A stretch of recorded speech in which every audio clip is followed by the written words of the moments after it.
ત્યાં 1 લાખ પાણીની બોટલ છે, 1 લાખ 200 ગ્રામ પ્રમાણેની ખીચડી થાય એવા 1 લાખના પેકેટ છે, 1 લાખ બિસ્કીટના પેકેટ છે અને સૂકો નાસ્તો 1 લાખ ફૂડ પેકેટ અમે તૈયાર કર્યું છે અહીંયા.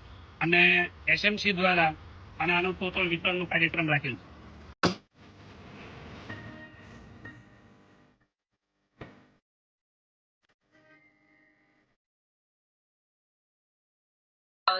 વિજયભાઈ ઘણી બધી હેલ્પ કરી છે, બધા પણ રેસ્ક્યુની કામગીરી હોય કે કંઈમાં પણ. અત્યારે અમારે અઠવા ઝોન, સચિન કનકપુર કંસલ, ઉધના ઝોનથી આવી રહ્યા છે. લિંબાયત ઝોનમાં અલગ અલગ ઝોનોમાં જ્યાં જ્યાં જેવી જેવી જરૂરિયાત છે, જ્યાં જ્યાં માણસોની જરૂરિયાત છે એ પ્રમાણે તમામ પ્રકારના અહીંયાથી સૂકો નાસ્તો છે, ખીચડી છે, પાણી છે, તે તમામ પ્રકારની બધી ત્યાં આગળ